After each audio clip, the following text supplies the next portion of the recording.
10 A Dance of Many, Part 1. The thing that confuses most conventional historians about the period of the Dark is that they assume there must be only one story that encapsulates the entire period, much like the rivalry of Urza and Mishra dominated the times of the antiquities. Instead, it was a gathering of multiple threads and varied individuals: church and goblin, lord and crusader and mage.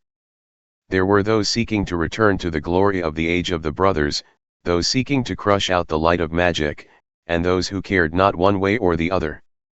Only when these varied threads intertwine with each other do we get a full view of the tapestry of that dark time. Arkal, Argivian scholar. Seema stood on the beach, looking at the remains of the fire pit. It had rained hard the night before, and the pit had turned into a shallow pond, bits of charred wood floating on its surface. Already sand fleas were burrowing along its ash-strewn bottom, and crabs scuttled around its perimeter. Fosca's mirror had led her here but led her no farther. The merfolk had called off the attack as soon as they had emptied the hull from below. In the teeth of the storm, the captain, elven maid, and the surviving crew had taken to the ship's small boats, and she stood on the prow of one such vessel as the storm washed over the quarterdeck, and the shattered mast disappeared beneath the waves. It had taken 2 more days to reach a safe harbor. An enchantment on the mirror, so recently in Jodah's possession, assured her that he was still alive.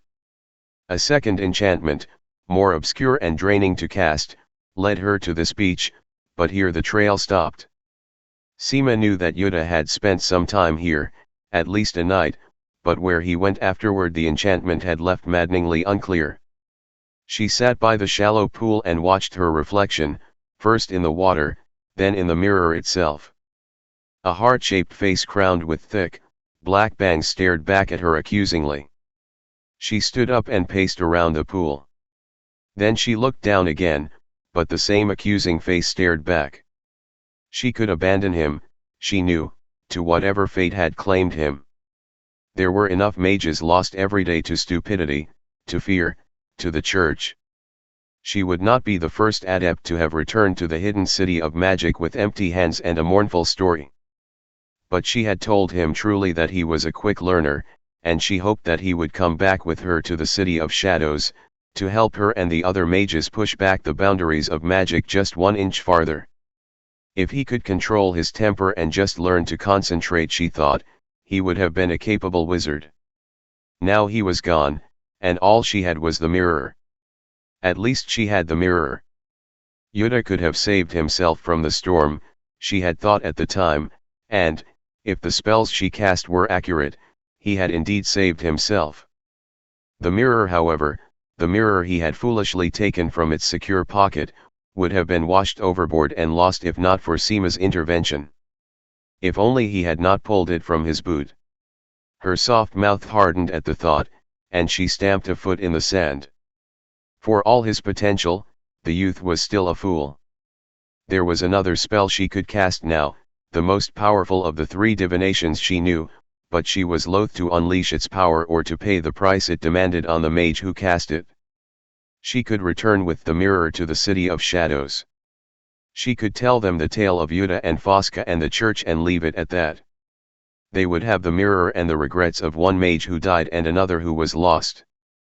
But then, she thought, she would never truly know what had become of him, would she?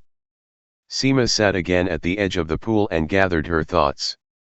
She thought of the fishing village that was her home, of the islanders in their wide gun-eld boats, heavily laden with nets. She thought of the islands and reefs that she had sailed to as a lass. She thought of her mother's boat, of the days spent helping to fix the netting. She thought of the times she set out the long lines tied with clay pots that were used to snare octopi. She thought of the islands of her youth. She thought of one island in particular, one with beaches of the darkest volcanic sand. They had beached the craft in the face of mounting clouds from the east that never quite manifested into a full-blown storm, and spent the evening around a bonfire, serving up the fresh catch with berries found inland. Several of her mother's sisters had beached their boats with them.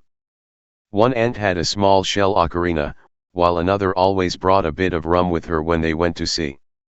By the end of the evening they were all singing and dancing, the sand beneath them as dark as the starless sky above, suspended between the heavens and the sea.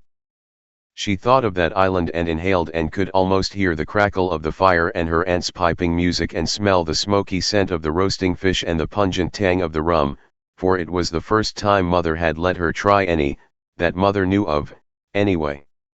She nodded and thought of the other islands of her youth, more quickly and mechanically, as a maid should. She pulled the mana from those memories and from the memory of that night on the black sand, and she poured it into the shallow pool of ash-strewn sea water. As she poured the memories out, the magic of the evening of the black sand poured with her, into the pool. She could feel it pull away from her mind, like an octopus releasing its grip. Seema shaped the energy into a small, tight, blue ball and asked the ball one question: where is Jodah now? The pond was murky for a moment, then it rippled and distorted, opening a window into another part of the world. It was overcast wherever Jodah was, but most of the islands were overcast these days. Dark mountains loomed up on all sides, and in the distance there was a large citadel or monastery of some type, hunched on the shoulder of one of the larger peaks. The vision cleared, and Seema was suddenly swooping among those peaks. She thought she might be looking through the eyes of a bird, and indeed there was a flutter of black wings at the corners of the pool, at the edge of her vision. She neared the dark monastery. Ornate iron turrets and glass windows dotted the monastery. No, Seema realized, it once had been a monastery. Others had expanded upon it, adding towers and flame-lit battlements where none had been needed before. The former monastery was now a sprawling mass of linked buildings, dotted with balconies and parapets, slowly moving down the shoulder of the mountain to a cold grey sea. Her heart sank as she realized what she was looking at, and she hoped the spell had somehow misfired and showed her a false vision, but this was not the way the spell worked. The crow vision wheeled over one of the parapets and showed two men standing on the exposed stonework, near a railing carved in the shape of black lions. One, a stocky man in simple dress, was motioning toward the surrounding countryside. The other was younger and thinner, dressed in a rough, brown robe, like a monk, and had a beard that was just starting to darken fully. The crow must have cried, for the bearded face looked up. The younger man was Jodah. Seema leaned back from the pool, and the vision faded, the window into the other realm returning to mere water and chunks of burned wood. She sat back on her haunches and shook her head. The conclave. Jodah had fallen into the hands of the conclave. Their citadel was impossibly far to the north, she knew, and built on the wreckage of an old monastery that was ancient before the brothers battled. They were the dark side of her city, the lair of dangerous wizards and magic run amok. Jodah was in the midst of it. Seema rose and looked to the north. She remembered, from the tales of her mentors and from the old maps, where the conclave was supposed to be. It was horribly far, she remembered, even with the help of magic. She had no idea how Jodah had gotten there, nor how she would reach it herself, but she remembered that she had made a promise to bring Jodah to her city. That promise now drove her northward. She remembered the maps, she remembered the tales, and she remembered the warnings. She remembered her promise to Jodah. The only thing she could not remember now was the evening on the black sands of that island in her youth. She had sacrificed that memory to power the spell. A lone tear ran down the side of her face as she looked northward, though she could not tell anyone why. "We get a lot of crows," said Barl as the black raven spiraled above them. "All manner of scavengers, ravens, raptors, and even the occasional vulture. There seems to be more of them in these dark days. Indeed, if anything, they've been getting larger over the years. I saw one recently, a hawk, that was bigger than you are." Jodah nodded. His grandmother had spoken of warm summers as a girl, and now there was snow in the uplands of Giva province even in high summer. The world was indeed changing, and not for the better. After the initiation challenge they had provided him with a set of dark brown robes, like that of a religious monk, to cover his tattered, sweat and salt-stained clothing. Now, in the high tower of the citadel, the wind still cut its way beneath the folds, and he shivered. It smelled like snow, and Jodah thought they must be fairly far north indeed. Barl was dressed as he was always dressed, in his simple shirt and slacks. He seemed unfazed by the chill weather. "This was once a site of a holy order, now forgotten," said Barl. "Its practitioners died out or were killed or abandoned the place during the Brothers' War or shortly thereafter. The Lord High Mage's mentor found this place and deemed it to be as suitable as any for founding his council house, his refectory, his hiding place for the conclave." Barl motioned to the mountains. It was midday, and Jodah saw that the dark peaks were topped with snow.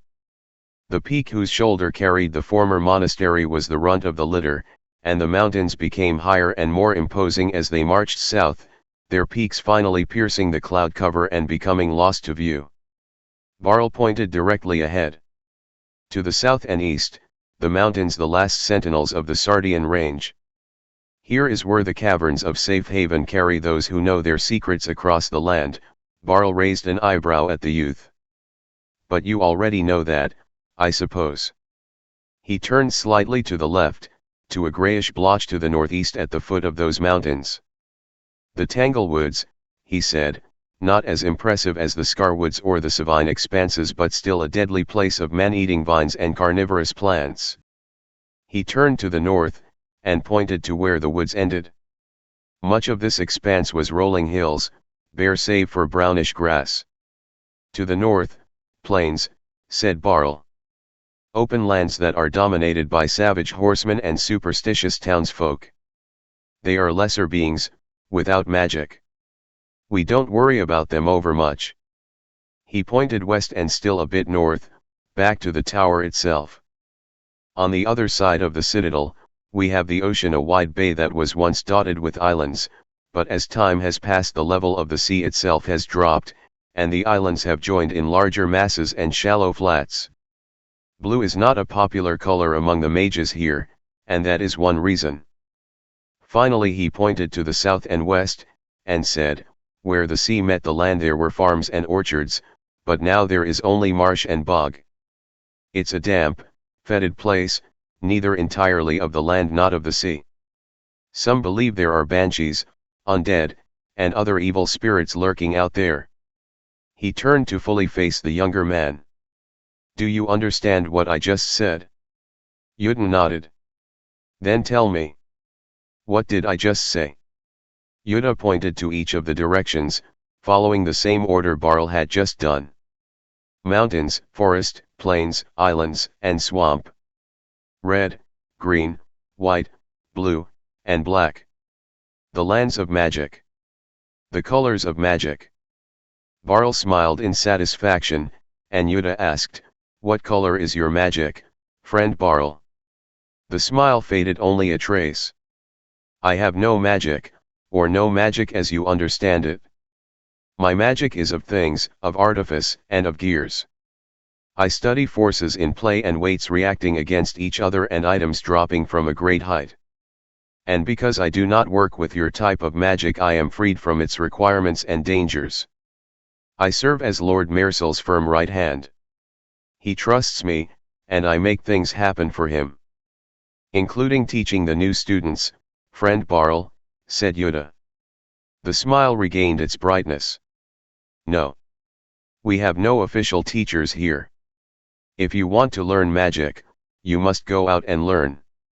Come, we should go down now." The stocky man led the way back into the tower and down a lengthy spiral staircase. They came out 2 floors above the main hall. Jodah was perplexed by the architecture and the way rooms related to each other within the sprawling complex. They paused out in front of a set of double doors. Behind it there was the sound of music and laughter. Barl turned to Jodah and said, "You know what will happen." Jodah took a deep breath and nodded. The stocky artificer grasped the golden door handles and twisted. Both halves of the door swung inward, and he entered, Jodah in his wake. The room was a riot of color and noise. There were revelers in all manner of costume, rich vests and velvet capes for the men, wide silk skirts for some of the women, clinging gowns for others. There were numerous masks and several faces that Jodah hoped were masks. The walls were brilliant white and were hung with golden draperies showing dragons and knights battling. In his simple brown robes, covering water-stained and ripped clothing, Jodah felt like a beggar who had somehow stumbled into a royal ball. There were no musicians, but the music stopped as soon as Barl entered the room. A ripple of silence began at the door and worked its way outward, Jodah and Barl at its center. As the circle of silence expanded, the various party-goers quieted. Small conversations stopped, or in some cases were finished off with a few whispered words. Everyone was staring at him, thought Jodah. He straightened, refusing to be cowed by such a large gathering. A voice behind him, rich and strong, said, "Now that we have your attention, we can begin." Jodah nearly jumped at the sound of the voice. It was not Barl's but was instead more fluid, more practiced and elegant. He was about to turn, when the speaker moved forward. Jodah had been positive that no one was behind them when they entered the room. Barl stepped aside to let the speaker pass. The figure was tall and powerful, dressed in a black shirt and slacks with a golden capelet hanging halfway down his back. He held a walking stick of dark russet wood with the polished white head of a carved skull on the end, but he showed no need of it. The figure wore a giant ruby ring on his right hand. This was the figure in the portrait from the hallway. "We have a new arrival," said the tall figure, addressing the crowd. "One who has shown the talent and passed the initiation and wishes to be admitted into our brotherhood of equals.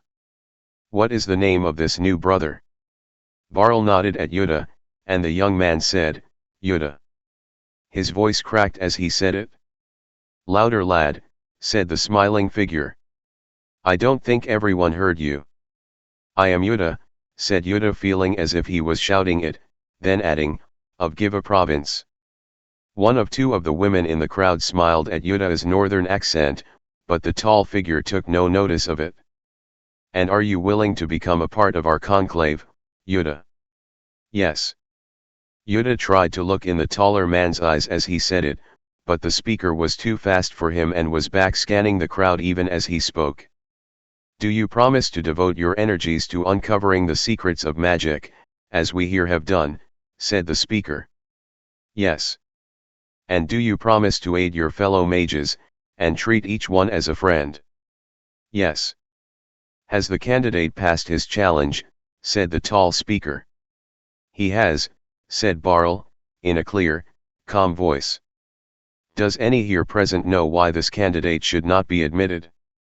There was a heartbeat of silence, no longer than a short intake of breath. The flamboyant speaker smiled again. "Then with the powers of the Lord High Mage of the Conclave, of the first among equals of the Council, and holder of the vision of a world free for magic, I, Lord Marersal, induct you into our ranks, candidate Jodah. Please step forward." Jodah took a step forward toward the taller man. Marersal raised a finger and a single spark danced on the fingertip. "Do not fear," he said in the casual manner of a barber or dentist. "This will not hurt." Jodah nodded. Barl had mentioned this part of the initiation to him. Maersal's enchantment would protect him from detection and keep the secret of the conclave of mages a secret. Marersal touched Yodah's forehead with his sparkling finger. The spark disappeared, and Jodah felt almost as if it passed within him, nestling at the base of his brain. "Welcome to our council, friend Jodah," said Marersal. To the crowd he said, "Friend Jodah will be assigned to the library, initially." Jodah looked past the tall mage and at the crowd for the first time. Some looked simply bored. Others looked mildly amused. One or two shot venomous glances at Jodah, and one of those darkened further at the mention of the library. "Welcome to your new home," said the taller man, striking Jodah on the back with an open palm, just hard enough to stagger him forward. Jodah turned to thank him, but Maersal's back was already to him, and the tall mage was towering over the smaller artificer in some private conference. Neither took further notice of him. He was abandoned to the crowd.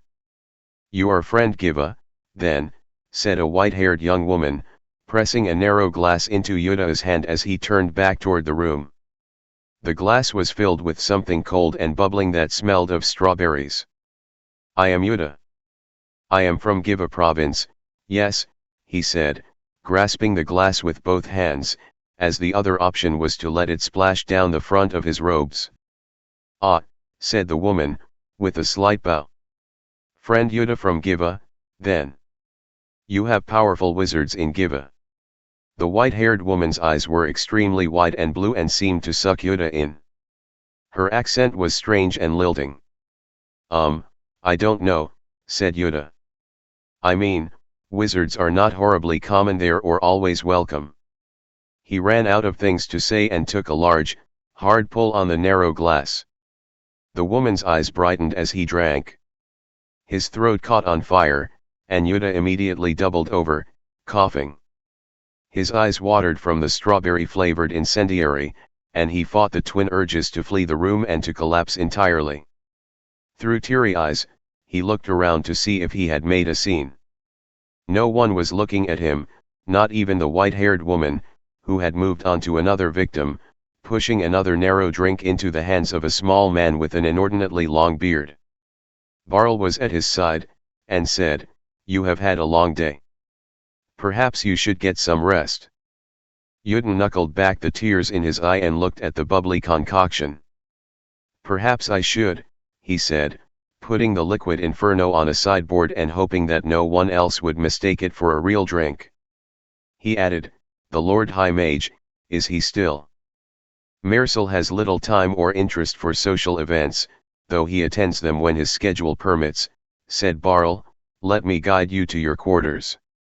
Jodah scanned the room for the tall mage in black and gold, but he was gone from the party. Jodah nodded, looked at the volatile drink one last time and already felt his stomach rumble in rebellion. To Barl, he said, "Perhaps you'd better take me to my quarters." And then Jodah was gone from the party as well. "What do you mean, gone?" snarled Primata Delphine. The miracle worker looked helplessly with unseeing eyes at the large priestess from across the sacrificial altar. "I thought I had a fix on the sinner's position, Your Grace, but he suddenly vanished." The slender woman in green robes raised her hands, each hand extending its fingers as she did so. She added, "Poof." "Was that poof as in he died suddenly and messily," said Delphine, "or poof as in he detected your miracle and raised hell-spawned magical defenses against it?" Sister Betj raised her shoulders in a shrug, and raised her hands again, fingers splayed. "Just poof." And he was gone. The Primata looked across the brazier, wishing she could look in the miracle worker's face fully. Miracle workers of Order of St. Nanta wore red scarves across their eyes, and, it was widely known, saw truly without truly needing to see. The Primata had heard that they accepted voluntarily blindness in their order and had the eyes gouged out and the sockets filled with hot gold, but she never wanted to ask. The varied practices of other orders within the Church of Tal interested her not in the least.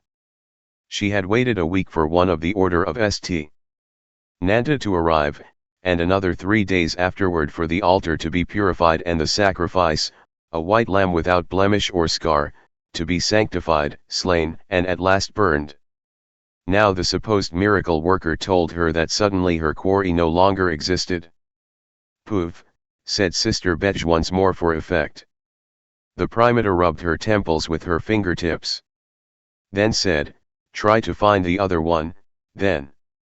"Excuse me," said the sister. "The other one," said Delphine. "The woman he escaped with, the one we trapped in the first place. Find her." The sister was silent for a moment. "That may take some time," she said at last. "Time," snarled Delphine. "What kind of time do you need?" "Ideally," said the blind sister, "we should begin again. Reconsecrate the altar. Gather new woods and herbs. Select a new lamb without blemish or scar." "You have all that here," thundered Delphine. "We've done all that. Just look for the woman, instead." "The heavenly hosts are not to be ordered around casually," said Sister Betj, fire in her voice. The heavenly hosts stiffed you on your first request, said Delphine, her voice dripping with irony. See if you can get them to pay off in an alternate sinner. Sister Betj's shoulders stiffened, and her mouth became a thin line. Don't blaspheme. The hosts are not merchants, to be haggled and battered with at one's whim. A messenger arrived at the doorway of the shrine and waited nervously. Primata Delphine took a deep breath, then let it out. Of course, she said to the blind woman sweetly. Approach the heavenly hosts in the manner you think best, and see if, in their bounty, they will grant you a vision of the woman in question. But do it now, before your sacrifice is a pile of cinders. With that the Primata Delphine spun on her massive heel and stomped out of the shrine, leaving the blind priestess chanting lowly over the smoking lamb. Delphine almost ran over the messenger, a young man who leaped to get out of the way. She wheeled on the messenger. What is your desire, my child? The boy bowed low. Your Grace, the Lord Guardian will see you now. The Primata stifled an unladylike and untall-like curse, nodded, and motioned for the boy to lead her to the Lord Guardian's presence. As they walked through the high vaulted passageways of the temple, Primata Delphine mentally composed herself, reeling in those large portions of temper and harsh words that she had so willingly dealt out moments before. The boy opened one half of a great set of double doors, and Primata Delphine paused for a moment, straightened her robes, tucked a bit of stray hair back under her cowl, and entered the reception chamber. The chamber consisted of a short hallway ending in a stepped circular dais. At the foot of the dais was a desk of white painted wood, where a stenographer sat, his head down, his quill pen at the ready. Atop the dais was a high-backed throne of red velvet, trimmed with gold, and seated upon throne was the Lord Guardian, the highest-ranking church official in this part of Terra-Zr. As custom demanded, Primata Delphine paused 3 times as she walked down the red plush carpet leading to the dais. Each time she placed her forehead against the floor in obeisance, and each time she struggled to get back up again on her feet.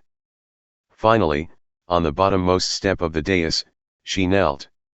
The Lord Guardian was a fat, balding, little man.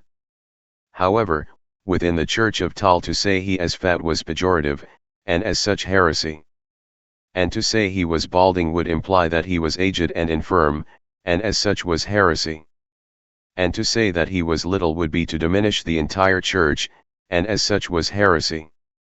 Primata Delphine thought none of these things but did wonder if his lordship was sleeping, for his eyes were closed. The eyes did not flicker open, but the Lord Guardian spoke clearly. You seek a boon, my daughter. I do, your lordship, she responded. Of late our most holy lands have been plagued by, she paused for effect, sorcerers. Many lands are, said the Lord Guardian. They of the vermin of these cold and dying times. How are you particularly plagued, my daughter? Lord Guardian, I have been relentless in my pursuit of those that use foul sorcery, said the Primata, almost bowing to touch the floor with her forehead. And have proved both worthy and effective in my pursuit of sorcerers, wizards, other hell-spawn spellcasters. Yet 2 have eluded me, and I seek permission to seek them out and punish them, and the blessing of the Church to aid me. Why do you seek these particular 2, said the Lord Guardian, not moving except for his lips. Will not the wisdom of Tal and the heavenly hosts, not to mention the foul forces these wizards themselves serve, eventually bring about their destruction? Lord Guardian, this pair of sorcerers blinded me and my fellow priests, defeated my loyal warriors, and stole my horse. They burned me, so that our healers had to labor mightily to salve my wounds and restore me to health. As she spoke, she could feel the heat rising in her face. The Lord Guardian could apparently feel it as well, and said, Anger is a sin, Primata. Remember that, Delphine nodded, chastised. They are the only 2 that have escaped the judgment of the Church under my watch. They are a smudge on my otherwise perfect record. Pride is a sin as well, said the Lord Guardian, not opening his eyes. The Primate took a deep breath, then said, "My Lord Guardian, I fear that these two adepts may seek out other sorcerers and pass on their knowledge to them, so these other sorcerers will be emboldened to attack the church as well." There was a long pause, and for a moment Delphine feared that the Lord Guardian, Lion of the Church, had fallen asleep or been finally taken to his spiritual reward. Then, just as she was forming a new question, he said, "You have our permission, child. A document will be drawn up indicating that all good churchmen and churchwomen should lend you what aid you demand in order to allow you to bring this pair to justice." The Primate Delphine rose unsteadily to her feet, her left foot having fallen asleep in the proceedings, and bowed. "Your wisdom is unmatched, my Lord Guardian." "Do you know the mysteries, daughter?" asked the Lord Guardian. "Can you protect yourself from these sorcerers?" "I know the prayers and the psalms, my Lord Guardian," said the Primate. "I know how to make the holy wards to keep me proof from their magical entreaties, and the prayer to reduce their hell-spawn artifacts to dust. I know the ritual of holy light to make their souls quail and may call upon the sword of justice to execute them in the name of Tal's wisdom. I fear no evil magic, for I have the power of the Book of Tal within my heart." "Tell me, daughter," said the Lord Guardian, "why do you seek these two with such intensity? Why do you hate spellcasters so much?" Primate Delphine pulled herself up to her full height. "My Lord Guardian, mages are an affront to the natural order and the wisdom of the Book of Tal. The very presence of magic is foul and unclean, something that no sane person should be involved with. The work of hated Urza and damned Mishra was majorly most foul, and almost destroyed all of us. I will not rest until I have put every wizard to the torch, burned every demonic book of spells, and rooted out every vestige of magery, regardless of where it may be found." The Lord Guardian gave the most imperceptible of nods. "Your righteousness is to be commended, daughter, and may your holy fire burn bright as you pursue and punish your escaped sorcerers." Primate Delphine retreated, bowing, though not kneeling, 3 times as she retreated. The messenger, leading Sister Betj, met her at the door. The Primate closed the door behind her and turned to them sternly. "The hosts have smiled upon your enterprise," said the blind woman without preamble, and for a moment the Primate thought she meant her meeting with the Lord Guardian. "For while one demon is lost to us, another stands revealed. She is to the west of us, by the coast of the shielded sea, and she is moving north, slowly." The Primate smiled, and though the miracle worker could not see it, the messenger quailed at the sight of the smile. "If I find one, I shall find the other. Come, good sister, we have begun our own crusade against unholy magic. It will be glorious." Back in the reception hall, the Lord Guardian said in a languid voice, "Read that last part back for me." "What she said just before leaving." The recorder straightened his papers, then said, in a level voice, "I will not rest until I have put every wizard to the torch, burned every demonic book of spells, and rooted out every vestige of magery, regardless of where it may be found." There was a long pause, then the Lord Guardian hiccuping chuckle. Then he was silent again. "Lord Guardian, if I may speak," said the clerk. "Of course, my son." "Her Grace. Does she not know?" There was another brief silence, then the Lord Guardian said, "The mysteries of the faith are mysteries for good reason, my child. Not all can comprehend their immense grandeur. The Primate knows what she knows, for if she knew less she would be less effective.